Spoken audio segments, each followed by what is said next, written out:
अस्सलाम वालेकुम। मेरा नाम मोहम्मद उस्मान कामिल है और मैं लाहौर का रहने वाला हूँ। इस टाइम मैं टूर पे आया हुआ था। ये बबून वैली है। यहाँ पर शदीद किस्म की सर्दी है। अगस्त का ये स्टार्टिंग वीक है। मेरा दिल कर रहा था बहुत ज़्यादा कि मैं अपना एक्सपीरियंस शेयर करूँ। 2017 के अंदर मुझे ऑटोइम्यून डिजीज़ हो गई थी, एनक्लोजिंग स्पॉन्डिलाइटिस। तो स्टार्ट में तो पता ही नहीं चला था कि क्या है। बहुत देर तक तो डॉक्टर्स को समझ नहीं आ रही थी। फिर किसी ने आर्थराइटिस केयर सेंटर का बताया, वहाँ गए। वहाँ पे डॉक्टर ने डायग्नोस किया डिफरेंट टेस्ट के बाद कि ये एनक्लोजिंग स्पॉन्डिलाइटिस है। तो वो पता नहीं, मेडिकल में शायद इसकी टर्म यही है, लेकिन मेरा ख्याल है ये सिर्फ मुझे हुई या लोगों को अक्सर जो बीमारियां होती हैं वो नफ़रत, गुस्सा और ये मेन चीज़ें हैं। नफ़रत, गुस्सा और अपनी इबादत पे ज़ोम जो है।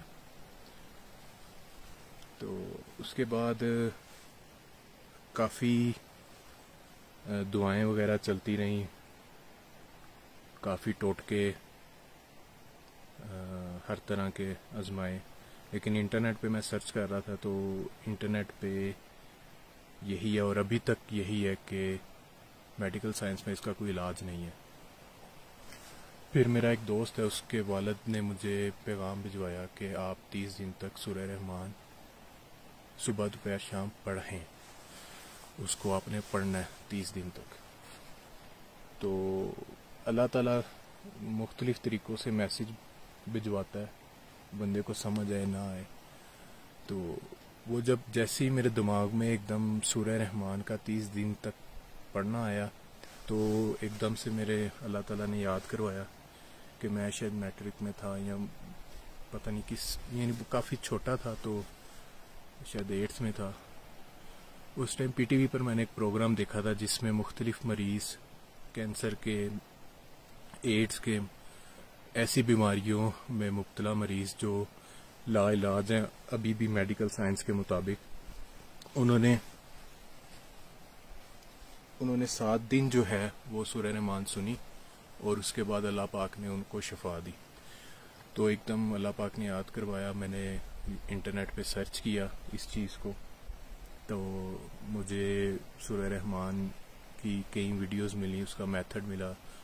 तो उन सारी वीडियोस में डॉक्टर मोहम्मद जवेद साहब जो हैं वो ये सारी चीज़ें एक्सप्लेन कर रहे थे कि कैसे ये आप नफ़रत में और गुस्से में, गरूर में, तकब्बर में, हसद में, नफ़रत में, इल्म के ज़ोम में, तकवे के ज़ोम में लोग फंस जाते हैं और फिर वो मुख्तलिफ बीमारियों का शिकार होते हैं और उन्हें पता नहीं चल रहा होता कि इससे कैसे निकलना है।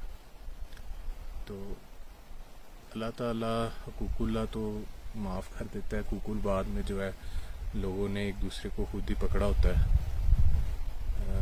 और हम लोग खुद कह रहे होते हैं अल्लाह पाक को कि तू मुझे माफ़ कर दे, और हम खुद उसकी मखलूक को माफ़ नहीं कर रहे होते। उसके आगे रोते हैं, गिड़गिड़ाते हैं, लेकिन उसके बंदों को खुद ही नहीं माफ़ कर रहे होते।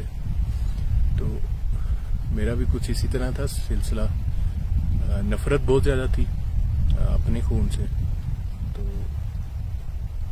मैंने 3 दिन सुनी और मेरी तकलीफ़ मैं बयान नहीं कर सकता कितनी शदीद थी। कि सुबह उठ के तो पहले मैं 2 घंटे सिर्फ वेट करता था कि बॉडी थोड़ी सी मेरी स्टिफनेस कम हो ताकि मैं वॉशरूम तक जा सकूं।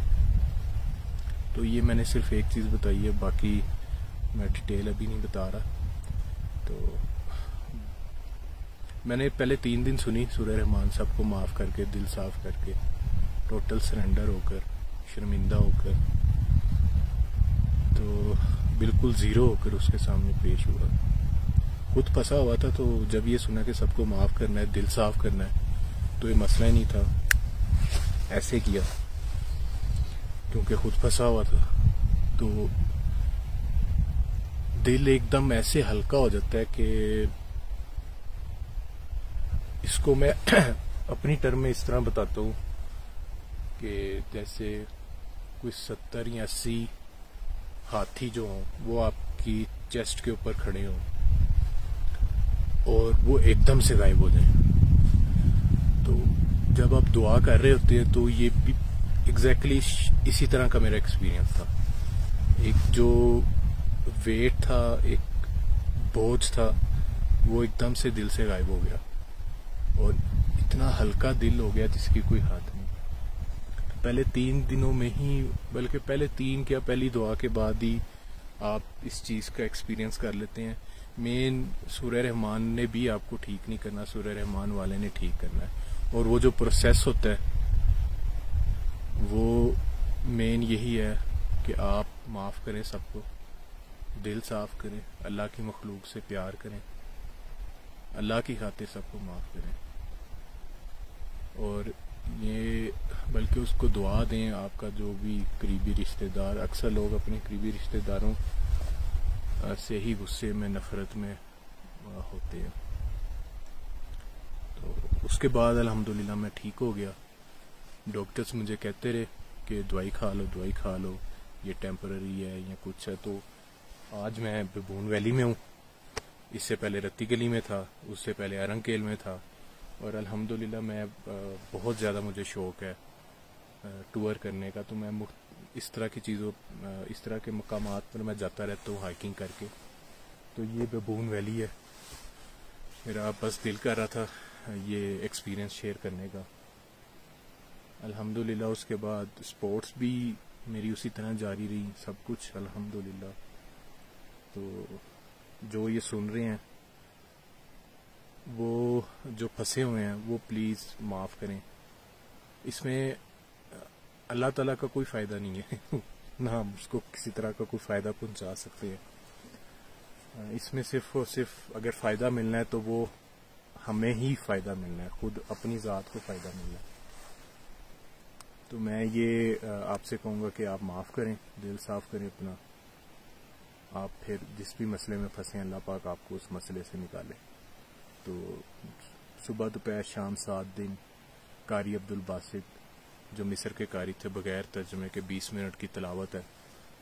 آپ نے وہ سننی آنکھیں بند کر کے. آپ ہے اللہ پاک ہے، یہ آواز کہیں سے آ رہی ہے، اور آپ نے آنکھیں بند کر کے اس کو ایسے سننا ہے کہ دل کے کان ہیں آپ کے اور آپ ان کانوں سے سن رہے ہیں. تو جیسے چھوٹا بچہ ہوتا ہے، اسے نہیں پتا ہوتا کہ یہ اس کے کان میں اذان دی جائے، اسے نہیں پتا ہوتا یہ کیا ہے، بس سن لیتا ہے. اسی طرح آپ نے بس سننا ہے اور یہ توجہ رکھنی ہے کہ اللہ پاک ہے، آپ اور آپ ہیں، اور یہ آواز کہیں سے آ رہی ہے، اس کی بس اس کو محسوس کرنا ہے. آپ نے مین تو جب آپ سب کو معاف کریں گے، دل صاف کریں گے، اپنا پورا فوکس اس کی طرف کر لیں گے، تو اس ٹائم ہی آپ کو پتہ چلے گا کہ یہ جو میتھڈ ہے، یہ جو ریمیڈی ہے، یہ کتنی کارآمد ہے. کارآمد کیا، یہی ہے الٹیمیٹ ریمیڈی. تو انشاءاللہ جو بھی بیمار ہے وہ ٹھیک ہوگا. السلام علیکم. صلی اللہ، صلی اللہ، صلی اللہ، صلی اللہ، صلی اللہ شفیعنا، صلی اللہ